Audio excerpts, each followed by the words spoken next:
754, угломер 3052. Заряд 4, боеприпас.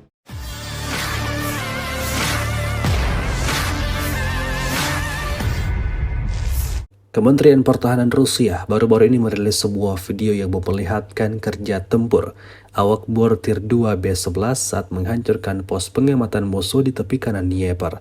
Rekamannya diunggah di akun Telegram ET Moderasia pada Senin 25 Maret 2024. Tepatnya di wilayah Kherson, militer Rusia melancarkan serangannya pada malam hari. Setelah menerima penunjukan sasaran, pasukan mortir dari kelompok pasukan Dnieper tanpa berlama-lama mengambil posisi menembak dalam hitungan menit, menghitung data awal untuk menembak dan mengenai sasaran dengan tembakan yang akurat, seperti yang terlihat dalam rekaman. Ledakan dahsyat terjadi hingga timbulkan kepulan asap tebal. Kehancuran total diterima angkatan bersenjata Ukraina. Memasuki tahun ketiga, konflik yang melibatkan Rusia dan Ukraina tak kunjung mereda.